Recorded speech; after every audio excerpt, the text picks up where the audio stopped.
صاحب، جناب احمد صاحب اور ہیلپنگ ہینڈ فاؤنڈیشن کے سارے ذمہ داران، سننے والے بزرگوں، نوجوان ساتھیوں، میں صرف یہی اپیل کرنا چاہتا ہوں، جو بھی لوگ مجھے سن رہے ہیں، میری آواز جن تک پہنچ رہی ہے، کہ ویکسینیشن ہی ایک واحد چیز ہے جس کے ذریعے ہم یہ کووڈ کا مقابلہ کر سکتے ہیں اور کووڈ سے متاثر ہونے سے بچ سکتے ہیں۔ تو میں عوام سے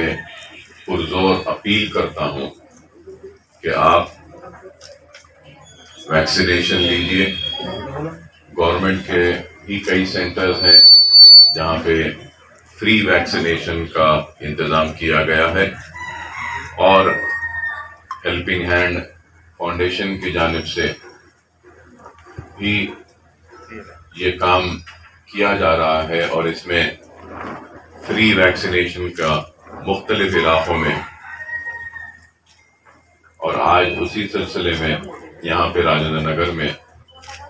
مسجد محمد مصطفیٰ وادی محمود میں یہ پروگرام کا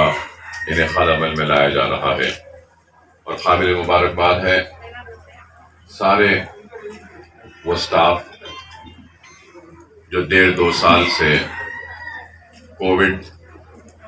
جب سے آیا اپنے خدمات کو پیش کر رہے ہیں، جس میں ہیلتھ ورکرز ہیں، سینیٹیشن کے ورکرز ہیں، ڈاکٹرز ہیں، نرسنگ سٹاف ہے، اور کئی NGOs بھی اس میں آگے بڑھ کر کام کر رہے ہیں، اور میں جتنا بھی تعریف کروں کم ہے ان سارے لوگوں کا، اور اس کے ساتھ ساتھ ہیلپنگ ہینڈ فاؤنڈیشن بھی اپنی جانب سے اب سے نہیں بلکہ عرصے دراز سے جو بھی ان کی جانب سے ممکن کوشش ہو سکتی ہے، صحت کے شعبے میں کام کر رہی ہے، اور ہیلتھ سینٹرز بھی، پرائمری ہیلتھ سینٹرز بھی چھوٹے چلاتی ہے مختلف علاقوں میں، اور غریب لوگوں کی ہیلپنگ ہینڈ کی جانب سے جو بھی مدد و تعاون ہوتا ہے وہ بھی کرتی ہے۔ تو میں ہیلپنگ ہینڈ کے ذمہ داران سے یہی اپیل کروں گا کہ یہ بہت اچھا کام ہے، اللہ آپ کے اس کام کو، آپ کے اس خدمت کو قبول کرے، اور مجلس اتحاد المسلمین کی جانب سے چلائے جانے والے OAC گروپ آف ہاسپٹلز اور ہمارے بھی پرائمری ہیلتھ سینٹرز ہیں شہر کے مختلف علاقوں میں، اگر ہماری جانب سے بھی جو بھی خدمت ہو سکتی ہے یا آپ اور ہم مل کر کچھ کر سکتے ہیں، تو ضرور بلا جھجک آپ ہم سے بھی کام لے سکتے ہیں، کیونکہ آپ کا بھی مقصد اور ہمارا بھی مقصد ایک ہی ہے، اور اس بات سے کوئی انکار نہیں کر سکتا کہ غریبوں کی، ضرورت مندوں کی مدد و امداد مجلس اتحاد المسلمین اب سے نہیں بس عرصے دراز سے کرتی آئی ہے، اور سالار محترم کا یہ خواب تھا کہ غریبوں کے صحت کے میدان میں اور تعلیم کے میدان میں کام کریں، اور مجلس اتحاد المسلمین برسا برس سے کام کر رہی ہے صحت کے میدان میں، اور ساری دنیا میں مجلس اتحاد المسلمین اور سالار ملت کے قائم کردہ Deccan college of medical sciences کے گریجویٹس اور ڈاکٹرز ساری دنیا میں صحت کے میدان میں، ریسرچ کے میدان میں آج اپنا نام کمائے ہیں اور خدمت انجام دے رہے ہیں، اور پھر سالار کو خراج پیش کرنے کے لیے میں نے اپنی جانب سے سالار ملت ایجوکیشنل ٹرسٹ قائم کیا، اور اس ایجوکیشن ٹرسٹ کے ذریعے ہزاروں، سووں نہیں بلکہ ہزاروں، قریب 10,000 سے زائد بچوں کو ہم فری تعلیم کا اہتمام کرتے ہیں، تعلیم دیتے ہیں، اور کووڈ میں سالار ملت ایجوکیشن ٹرسٹ کی جانب سے ہم نے قریب 12 کروڑ روپے کا امداد ہم نے تقسیم کی کووڈ میں، اور جس میں چاول تھے، راشن تھا، سب کچھ تھا۔ 15 دن کا کھانا ہم نے 1 لاکھ راشن کے کٹس ہم نے تقسیم کیے، اور پھر اس کے بعد میں رمضان کے مہینے میں سالار ملت ایجوکیشن ٹرسٹ کی جانب سے ہم نے 1,25,000 لوگوں کو پکا ہوا کھانا تقسیم کیا۔ پھر رمضان کے مہینے میں سالار ملت ایجوکیشن ٹرسٹ کی جانب سے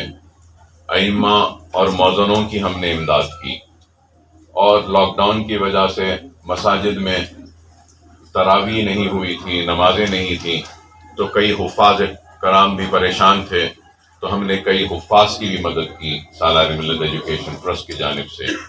پھر بعد میں فلڈز آئے تھے، تو فلڈز میں بھی ہم نے جن لوگوں نے اپنا سب کچھ کھو دیا تھا، برتن، کپڑے، بستر، چٹائی، یہ بھی امداد ہم نے، T V, refrigerators, washing machines خراب ہوئی تو 100 کی تعداد میں ہم نے اس کو بھی ریپیئر کروایا سالار ملت ایجوکیشن ٹرسٹ کی جانب سے۔ پھر ہم نے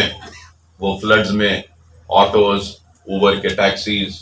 اور موٹر بائکس جو پانی میں پورے خراب ہو گئے تھے، ہم نے ہمارے ٹرسٹ کی جانب سے وہ بھی کام کروایا، سب کو ریپیئر کروایا۔ اور کئی گھروں میں شادیاں تھیں، شادیوں کا سامان بہہ گیا تھا، تو ہم نے ہمارے ٹرسٹ کی جانب سے وہ جو تاریخیں ٹھہر گئی تھیں، شادیاں ہونی تھیں اور سارا سامان طوفان میں بہہ گیا، ہم نے ان کی بھی مدد کی۔ تو قریب ایسے 28 یا 26 کوئی لڑکیاں تھیں جن کی شادیاں ٹھہر گئی تھیں، تو ان کی بھی مدد ہم نے کی۔ اور اس کے بعد میں فلڈز میں ہم نے پورے شہر حیدرآباد میں سالار ملت ایجوکیشن ٹرسٹ اور اویسی گروپ آف ہاسپٹلس کی جانب سے میڈیکل کیمپس کیے، اور 28 میڈیکل کیمپس کیا ہم نے، اور مفت دوائیں بھی تقسیم کی، جس کے لیے قریب ہم نے 1.5 کروڑ روپیہ صرف کیا۔ اور صرف اس 1 مہینے میں فلڈز کے بعد جو بیماریاں آتی ہیں فلڈز کے بعد، اس کی روک تھام کی ہماری جانب سے جو بھی ممکن کوشش ہو سکتی ہے ہماری ڈاکٹرز کی ٹیم کی جانب سے ہم نے کی، اور قریب 1.5 کروڑ روپیہ کی ادویات کو ہم نے تقسیم کیا شہر کے مختلف سلمز میں، مختلف علاقوں میں، جہاں جہاں پانی کی وجہ سے جو علاقے متاثر ہوئے تھے وہاں پر بھی ہم نے مدد کی ہے۔ تو میں یہی کہنا چاہتا ہوں کہ یہ کام ایسا ہے کہ فرد واحد نہیں کر سکتا یا ایک آرگنائزیشن نہیں کر سکتی، سب لوگ کو مل کر کرنا ہے، اور قوموں کی تقدیریں اور مقدر کو فرد واحد بدل نہیں سکتا۔ قوموں کی تقدیروں کو اگر بدلنا ہے تو آپ کو، ہم کو، سب کو مل کر اپنی ذات سے جتنا ممکن ہے کوشش کرنا ہے۔ کوئی ایک پیسے کی مدد کرے تو کوئی ایک اور کی مدد کرے، لیکن ہر کوئی مل کے اپنی جانب سے جو بھی ممکن تعاون ہے کریں گے، تبھی ہمارے قوم کا مستقبل بدل سکے گا اور ایک نئے انقلابی تبدیلیاں آ سکیں گی۔ جس کے پاس جو کچھ بھی ہے وہ اس کو بانٹے اور وہ اس کو تقسیم کرے ضرورت مندوں میں، تو میں سمجھوں گا کہ ضرور ہم اپنے مستقبل کو بدل سکتے ہیں، سنوار سکتے ہیں۔ تو میں پھر سے یہی اپیل کرتے ہوئے اپنی بات کو ختم کروں گا کہ زیادہ سے زیادہ ویکسین لیجئے، افواہوں میں نہ جائیے، پروپیگنڈوں کا شکار مت ہوئیے۔ ویکسین ہی واحد ایک چیز ہے جس کے ذریعے ہم کووڈ کا مقابلہ کر سکتے ہیں۔ اب نیا ایک میوٹیشن آیا ہے، نئی بیماری پھیل رہی ہے، ساؤتھ افریقہ سے آئی ہے، ساری دنیا پھر پریشان ہے۔ تو میں آپ سے یہ کہوں گا کہ اگر آپ ویکسین نہیں لیں گے تو پھر آپ کووڈ سے متاثر ہو سکتے ہیں، اور کووڈ کے لیے سب سے بڑا خطرہ یہی ہے کہ اگر کوئی ڈائبٹیز کا پیشنٹ ہے، کوئی بی پی کا پیشنٹ ہے، اور کوئی کسی کو ہارٹ کا ڈیزیز ہے، یا اگر کسی کے گردے خراب ہیں، یا پھر اگر کسی کے آنکھ کمزور ہے، تو میں کہنا یہ چاہتا ہوں کہ اگر کسی کے پاس جو بھی کمزوری ہے اس کے جسم میں، کووڈ سب سے پہلے اس کمزوری پر حملہ کرتی ہے۔ تو اور اس کا مقابلہ ہم صرف ویکسین سے کر سکتے ہیں. تو میں عوام سے اپیل کرتا ہوں کہ پروپیگنڈوں میں نہ جائیے، افواہوں میں نہ آئیے، ویکسین لیجئے. ویکسین لینے کے بعد بھی اگر کووڈ ہوتا ہے تو لوگ سوال کرتے ہیں ذہنوں میں، یا لوگوں سے کرتے ہیں کہ ویکسین لیے بعد بھی کووڈ ہوا. ہاں، ویکسین لینے کے بعد بھی کووڈ ہو سکتا ہے، لیکن ویکسین لینے کے بعد صرف ایک ہی فائدہ یہ ہے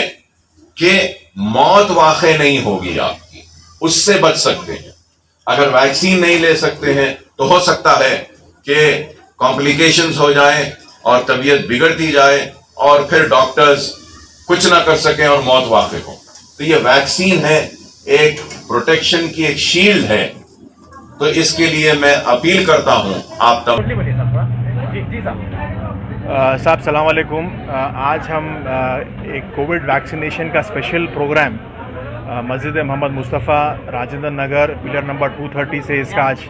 آغاز کیے. چندرائن گٹا ایم ایل اے اور تلنگانہ اسمبلی فلور لیڈر اکبر اویسی صاحب آج یہ پروگرام میں شرکت کرے اور ہمیں آپ کے سامنے بیان دیے اور کافی لوگوں کو موٹیویٹ کرے. مختصر سی بات یہ ہے کہ یہ جو ویکسینیشن پروگرام ہے، ویکسینیشن تو عام طور پہ چل رہا ہے ہر جگہ، اس کی خاص بات یہ ہے کہ یہ اگلے 6 مہینے میں ہمارے جتنے ہیلتھ سینٹرز ہیں جو مسجد کے تحت چلتے ہیں اور جو بستیوں میں ہیں، سلمز میں ہیں، اس کے تحت گورنمنٹ آف تلنگانہ کے جو پی ایچ سیز ہیں ان کے پارٹنرشپ اور عظیم پریم جی فاؤنڈیشن کی اسپانسرشپ سے گزشتہ اور 6 مہینے انشاءاللہ چلیں گا پروگرام. یہ ہم ڈور ٹو ڈور سروے کر رہے ہیں، گھروں پہ جا کے لائن لسٹنگ کر رہے ہیں، ڈیٹیلز کلیکٹ کر رہے ہیں، فرسٹ ڈوز، سیکنڈ ڈوز یا نو ڈوز، پھر ان کو کیمپس پہ لا رہے ہیں اور ویکسینیٹ کر رہے ہیں. الحمدللہ شروعات بہت اچھی ہوئی. آج یہاں تقریباً 100 کے اوپر لوگ جمع ہوئے ویکسینیشن کے لیے، والنٹری آ رہے ہیں. یہ بڑی خوشی کی بات ہے. امید ہم یہ کر رہے ہیں کہ اس طریقے سے چلا تو بہت جلد سے جلد یہ ایریا سارے سیچوریٹ ہو جائیں گے اور 100% ویکسینیشن کا جو ٹارگیٹ ہے ہمارا وہ کمپلیٹ ہو جائے گا. ویکسینیشن بہت امپورٹنٹ ہے. آپ جیسا سن رہے ہیں کہ اومنیکرون جو ساؤتھ افریقہ سے وائرس آ رہا ہے، تو ابھی 3rd ویو کے امکانات ہے. Vaccine is the only severe. Masking, vaccination, یہی ہمارے پاس 2 ہتھیار ہیں جس سے ہم کووڈ سے بچ سکتے ہیں. تو یہ پروگرام آج شروع ہوا اور انشاءاللہ امید کرتے ہیں کہ یہ سکسیسفل ہوگا. Thank you.